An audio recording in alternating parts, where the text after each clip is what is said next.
Dr. James Beckett, Sports Card Insights, here to talk about Lud Denny, departed now, but burned brightly while he was here, really put football cards on the map. And old friend Bill Chandler and Mike Conroy, my friends, saw him every year in Hawaii for many years. Had a lot of interactions with Lud. It's mainly Bill and I talking about positive reminiscences of a complicated guy. But thanks, Panini Topps, Upper Deck, Heritage Auctions, Huggins and Scott Auctions, Mike Stadium Sports Cards, Burbank Sports Cards, ComC.com, and Beckett Media, Beckett Grading, Beckett Authentication. So here's a conversation between Bill and me with Mike in the background talking about Lud and his impact on the industry in football cards and hockey cards. It was undeniable. Hope you'll enjoy some of the old stories, and thanks for listening. You're buddies with John Bello, right? John and I are friends. I just talked to him yesterday. He just had a gallbladder operation, but he said it was pretty easy. He lives a pretty good life in Phoenix. He sold Sobe, the company he started, for $350 million. And then he thought about buying an NFL franchise, but he never did. But he goes to Rye, New York, back where he's from, and he's doing good. I've talked to him about sports cards. And of course, he and Lud Denny had a big impact back in 1989 and 90 on the entire hobby. Lud gets a lot of the credit or the blame for that, but John Bello, it wouldn't have happened without John Bello. John Bello was the decision maker at NFL Properties, and, Right. and he made the NFL hundreds of millions of dollars. Right. But it was Lud that flew to New York every week and went up to Bello's office and threw ideas at him. He had a business called the Armchair Quarterback that he got licensed for, and that went broke. It didn't do any good. So Bello felt sorry for him, and he said, let's try to find some venue how you can make money. I think it was Bello that came up with the idea of Pro Set, and Lud took off with it. Of course, he was based in Dallas. He was an ex-Braniff pilot, and he was an oil man. Lud was a gambler. He burned very bright. He was a promoter. He was a marketer, and he wanted to maximize sales. And that's exactly what that category needed. It's tough to run a company when you're producing so much and the sell-through, you're running way ahead of your sell-through. I was introduced to him in '89. I think he made $60 million in his first year with ProSet. They just hit the card market like a tornado. He wanted cards in everyone's hands. He wanted at a low price. Everybody, every grocery store, every 7-Eleven, every gas station had the cards.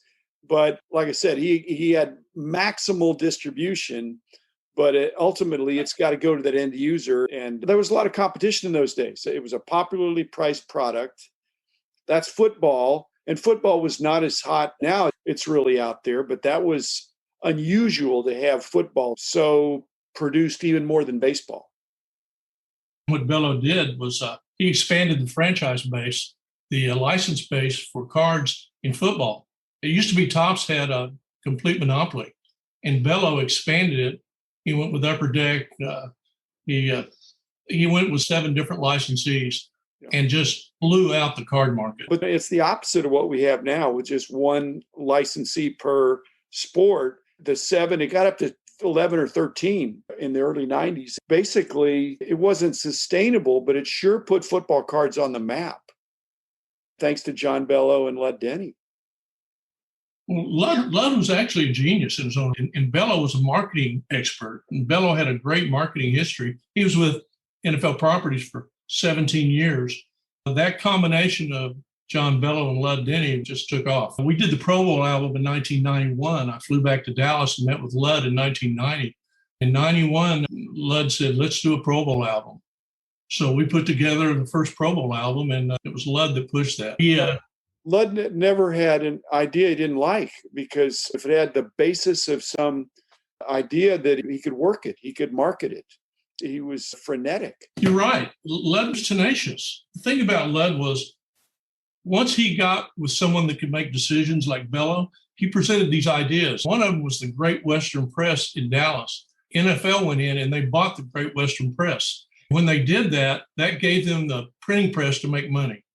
And as you well know, they produced everything. They did cards for soccer in Europe. They did NBA cards that they would print for anyone. Did you ever go into that? Yeah, very involved after Lud. But that was probably the cash cow, the enduring cash cow, as you were saying. but because you get paid. Although maybe they didn't get paid for some of these sets that were distributed and came back on returns. But again, that's an infrastructure play in the business that's, I think, been an excellent enduring situation over all these decades now. But Lud was a get-rich-quick guy. Whenever I met with him, he sized me up pretty quick that I was a get-rich-slow guy. And so listen to his ideas, I'd smile, and I'd say, you go for it. Bill, I have one question about Lud, Sure. as long as we're on that topic. For a guy that was so creative and driven in a certain way and just really had a pace of life that was amazing, why didn't he take better care of himself health-wise? He would just push the limit, and he couldn't stop eating. And when he was younger, he was thin and dynamic, and he got heavy. And the weight obviously is what killed him in later years. But he had a heck of a brain. And his weight never made him shy or never made him conscious of it. No, He would go first class to New York and would get 2 seats. No, I think he used it as part of his shtick. He was memorable and he was larger than life, and literally and figuratively. John Bello sent him over here one year in '93, and I looked up and there was Lud knocking on our door, and I said, Lud, why are you coming over here? And he goes, John Bello told me to come over, and you have the license for Pogs, and ProSet's having trouble financially. I thought I could maybe make a comeback with Pogs. I wanted to see if you want to go in partners and use your license and use my marketing expertise, get with Bello, and we could make a fortune in Pogs. That didn't come to happen. That didn't happen. Maybe it was a mistake on my part. Yeah. We went with a company called Classic and signed a deal with them. They produced tonks, classic tonks that sank like a rock. I'm reluctant to criticize doers in this industry, people that are out there trying things. Not everything's going to work. There's a lot of people that just want to criticize people that are taking chances. Like I said, I think Lud Net really helped grow this industry. Unfortunately, he's not around to participate, and he made some mistakes, but he sure was throwing things out there, and a bunch of innovation that really took things to the next level. The legacy of Lud's pretty amazing. I agree with you. The hobby should be very grateful to him. He put the hobby on the fast track. A lot of guys didn't like it because there was little value to each ProSet card. But the ProSet cards were some of the most beautiful, well-made cards there were. If you look back in the Pro Bowl programs of those years, we used the official card of the NFL, and they put them in the programs. Even today, Trevor Lawrence rookie card is a ProSet card. Did you notice that? I did, yeah. Somebody must have bought ProSet. I don't know how they did that. The guy that maybe acquired it out of bankruptcy kept it alive with some minimal activity to preserve the trademark or the copyrights. Then Leaf, Brian Gray, acquired it, kept pestering the guy, and finally the guy sold it to him. So that's how we're seeing Trevor Lawrence ProSet cards. Didn't they have to get the approval of the NFL to do that, though? No, they did it before he was a member of the PA. He's not affiliated with the team. They're not showing any team marks. And until he signs a contract, group licensing rights. Some of the iconic cards in the hobby are basketball cards right now. If there hadn't been a Lud Denny and a ProSet football, the Fleer basketball cards in the late 80s were not popular at all. But Lud, through football and then hockey, basketball got caught up in that groundswell. We have Lud also, in part, to thank for the explosion in basketball card collecting and those Fleer and Star Company sets from the 80s. All of a sudden, because we started doing a basketball magazine, we'd done a football magazine. Like I said, I don't think that would have happened unless there had been this mass distribution and mass promotion of football cards. Explain to me again the division of labor between Bello and Lud, because John Bello was a decision maker, and John Bello is an amazing guy. Pulled the trigger on it, but Lud was hands and feet. Yeah, it was a partnership. John Flood's thrown in there too. He was vice president of NFL properties and an attorney, but Bello was the decision maker. He carried a lot of clout within the NFL. As you well know, NFL Properties is separate from the league, and the league actually owns NFL Properties. So they were the stepchild, and the league and Roger Goodell used to be Paul Tagliabue, carried the stick and they run the operation. Bello ran the marketing part with a team. He developed a phenomenal team of marketing experts that he drew together. They came up with a quarterback club. They came up with all sorts of sponsors with Visa, and they expanded and made a lot of money for the NFL. So that gave Bello the clout to do what he did, like buy the Great Western Press. So he met up with Lud, and when Lud went on his weekly trips back to New York City, they would sit down and have lunch and put together different ideas. Lud would throw out 10 ideas. Bello would take one of them. And the two had a joint chemistry that worked. It absolutely worked. And Bello is really smart, but Lud takes more chances. Lud was the gambler. He's a wildcatter, they say around here. Hey, that's what he did in the oil business. He was an oil catter in the oil business. Exactly. Now, one name that doesn't get a lot of publicity, a West Coast guy, I think, is Peter Ueberroth.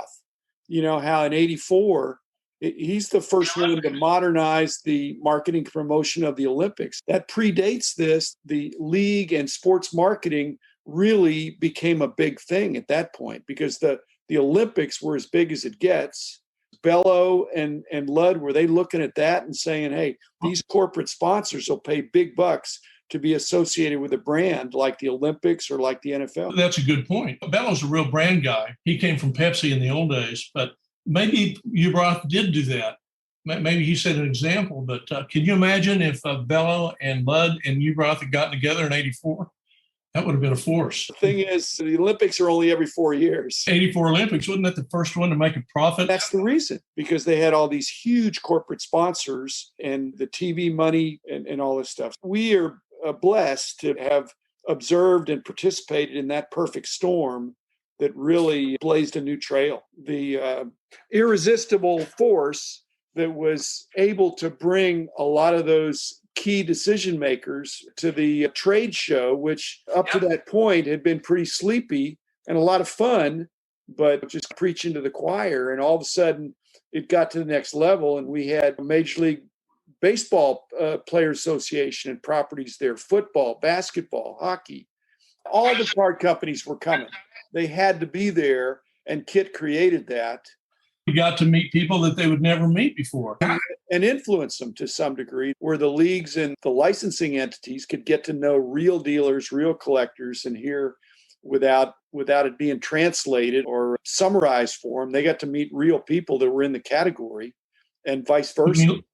Everybody that was there, I think, came away with something. It just was a trade show that worked. And the card companies and the leagues would compete to not necessarily throw the biggest party, but try to win market share. Remember what they did, Jim? They would bring in people like Joe Namath, or they bring in Magic Johnson, Pete Rose, Dr. J. It was phenomenal, the people that they brought. And everyday people like us and other hobby guys got to meet these people.